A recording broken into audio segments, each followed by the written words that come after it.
Hey guys, it's Tracy. I am back with a Grapevine cross farmhouse wreath tutorial to share with you today. I'm so happy you're here, so let's get started.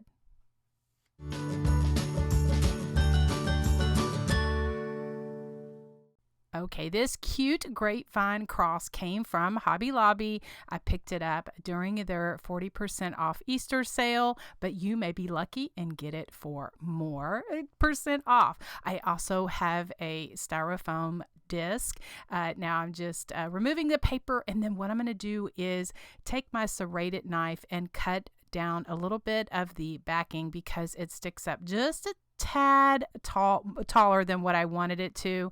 So I just cut that off. Now how I'm going to attach it to the wire is I have some black wire. Now if I can find this in the automotive section at the Dollar Tree, that is my favorite place to find wire.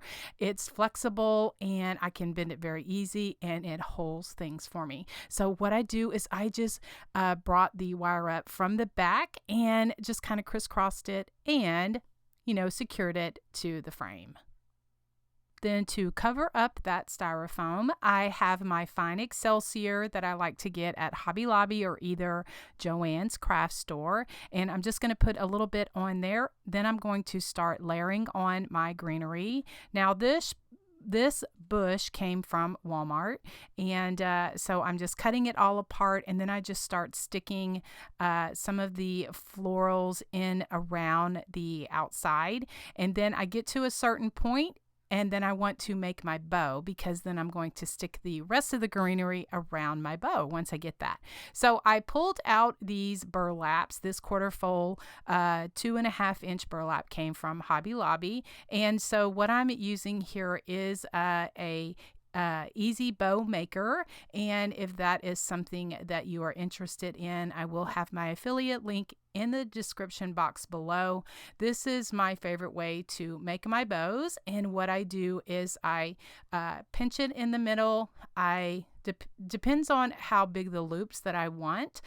These are 5-inch loops, and then I twist it in the middle so that the right side of the ribbon is on top, and then I just cut off the tails. And so then I have this window pane mesh ribbon that also came from Hobby Lobby. I'm just cutting off a piece of that, actually 2 pieces, and I put them as like an X pattern.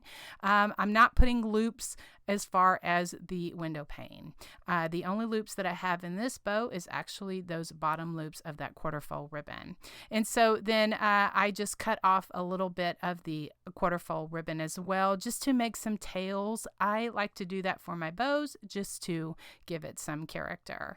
And so then I have this 1.5-inch burlap, and now that roll came from Sam's. And so I just am dovetailing the ends of that and pinching it in the middle, and then I will make a loop, probably about a 4-inch loop, and so then I make several loops of that, and I have that one tail going up, and then I'll have the other tail going down. I just really feel that just gives a little interest to the bow. And then I will secure everything with a zip tie. And so, just kind of pulling it all up together, I kind of try to keep my fingers together so that I can get my zip tie around it. And then to attach it to the actual styrofoam, I'm just using a U-pin.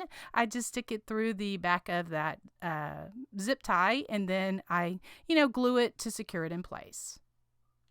So then once my bow is secured onto my styrofoam or in the styrofoam, then I start adding in the other things that I want. Now I wanted to make this cross more farmhouse, or that the person who wants to display it could display it all year round. So I'm just using some burlaps, some whites, not really any flowers to it, just because I just wanted it to be very basic, very farmhouse. So these greenery bushes that I can find at Walmart or any other place that are reasonably priced, as well as have a lot of different greenery textures with which has a lot of like just different foliage and stuff attached in one bush that's my jam. I love that. I'm very drawn to those. I guess that's what I'm trying to say.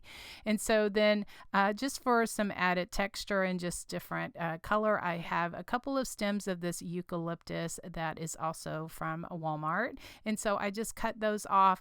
Now, sometimes if the stem is just a little too long, one of the tips that I have is just to cut it apart and then bend that stem down from the top, only because so that it won't slide out. Because, sometimes if you cut a stem off like in the middle, then it has a tendency to slip off, and you don't want that to happen. And so I just bend part of that stem down, and so then that just kind of holds it in place so that I can glue it there and everything looks really nice. So I'll continue to add greenery and fluff my bow as I go along. That's why I always use wired ribbon. That way if it gets pushed down or smushed a bit, it will pop back up just by fluffing it up. And so then just to mask all of the sides of the styrofoam and just to fill in, I'm just taking more of that fine Excelsior, just kind of pushing it in places, gluing it down. I love to add it to the center of the bow. I just really think that it adds a lot of texture and just some wispiness. And I just love the way that this cross turned out. I'm really tempted to make one for myself, but I just love this. I had this idea in my head, and I'm so happy the way that it turned out, and I hope that you did too. To cover up the back, I just took a piece of felt and just hot glued it to the back of the styrofoam where the styrofoam was exposed. And so I didn't want that. That kind of looked a little tacky. I know I didn't get a picture of that, but I just cut off a square and just hot glued it to the back. And I just love the way that this turned out. I hope you do too. Thank you so much for watching. Have a blessed day, and we'll see you in the next video.